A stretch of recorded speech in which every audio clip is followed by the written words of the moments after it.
Hello and welcome to the economics section for Acadeca. We're first going to do the introduction and the basic principles and that carry on from year to year, and then of course micro and macroeconomics as well. And let's get started. So first of all, in the introduction, before we even get to the fundamental concepts, there are certain things that are brought up that are going to be referred to. So we need to get this established as the basics. First of all, you are going to run across Adam Smith's inquiry into the nature and causes of the wealth of nations. That's the phrase that's going to come up. Adam Smith started putting together some of the principles in the late 1700s, 1776, right when the Declaration of Independence was signed. That's kind of an important thing, that our Constitution hinges on private property rights, market economy, the idea that government really should stay out of it. And Adam Smith, anybody who's anybody in economics knows that Adam Smith and the Wealth of Nations, so the full thing, an inquiry into the nature and causes of the wealth of nations. The Wealth of Nations is a book that you need to be aware of. So note that at its core, economics is concerned with how individuals make choices. And it's not like psychological choices, but that does play a role. But it's choices about how we get resources and we use those resources to satisfy wants. That's important. And so as we get into that, the basics, there are characteristics of resources and wants that make these choices worth studying. So here we are, fundamental economic concepts. And yes, Adam Smith, it's going to be referred to again and again, inquiry into nature and causes of the wealth of nations. Now notice what he starts off with here. It is not from the benevolence, kindness, and niceness of the butcher, the brewer, or the baker that we expect our dinner, but from their regard to their own interest. This is a huge insight from him. We address ourselves not to their humanity, but to their self-love, and never talk to them of our own necessities, but of their advantages. Notice, we don't get our dinner because they think we need our dinner. We get our dinner because they need some money. And that's interesting that we are actually appealing to their self-interest. And again, they're not selling us meat so that they're not telling us that we want your money. They're telling us, hey, here's your dinner. And so this mutual beneficial interaction takes place because both people want something and they come together and negotiate in a way that both people get what they want.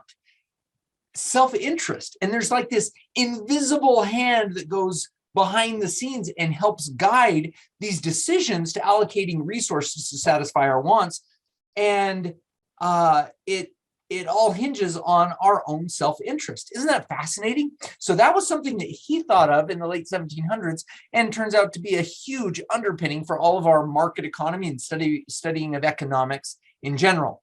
So, and notice what happens. 33,000 items will happen at a normal supermarket, and yet each item is the result of a huge complicated chain of decisions by a whole bunch of people. And yet you go to the store and you're like, hey, I want some bread.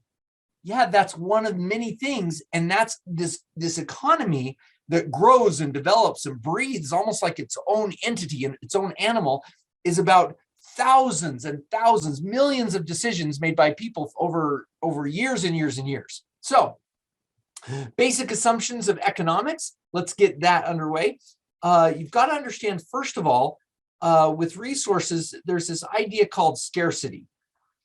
Scarcity just means that things are limited. That's the key thing, is that they're not, we will run out eventually. And so with resources that you have, there's land, all natural resources, labor, which is all human resources, capital, this is what, when you make something that makes something else, or that you're able to input into something else.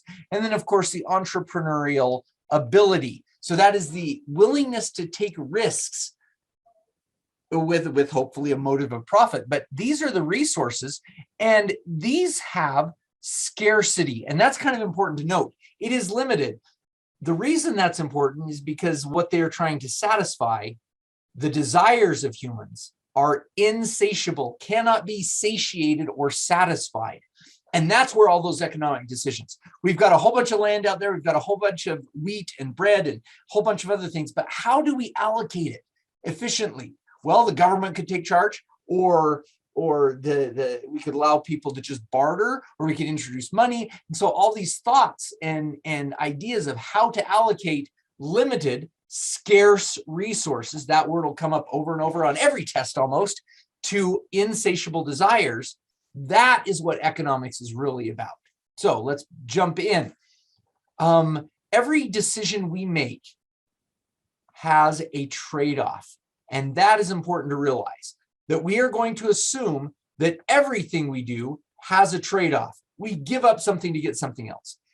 Another thing is the idea of opportunity cost. As we're giving it up, how valuable is something to us? So the opportunity costs call what you give up, and it's not just what you give up. This is the highest valued alternative. That's important to note, that the opportunity cost is like if you could work $10 an hour somewhere and $12 an hour somewhere, and instead of working for an hour, you choose to go to the movies, the movies are worth $12 plus what you paid to go in. So the opportunity cost, you're giving up a lot. And notice how this plays out. It has a big thing. When you say opportunity cost of it, or the cost of attending college, well, yeah, you have tuition and books and where you're living and what you're eating, but you also give up working full time. You could be making more money. You could be gaining a lot of utility out of all that time. And what are you doing? You're studying instead. But then you're like, wait, that's not totally accurate. You would have had to eat and live somewhere. So that's actually not part of the cost of college. So the cost of college, it's actually really hard when you think about everything that you're giving up and what you're paying all together. So just know that opportunity cost, we calculate that in. When we're talking about economics, we're going to calculate in what you are giving up and the highest value of what you're giving up, because we don't want to calculate everything you're giving up, because shoot, that's everything. Anyway, so rationality. Economics assume that people make choices by comparing the benefits and comparing the opportunity costs.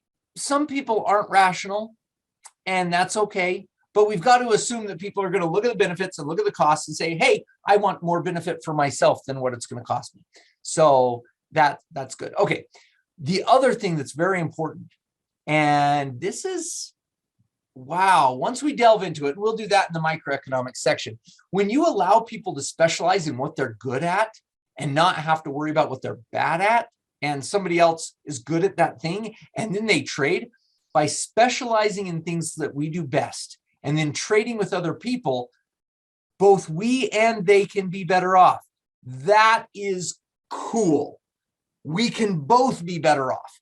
It's not just like you're taking away from somebody so somebody else can gain. You can actually both be better off. All right.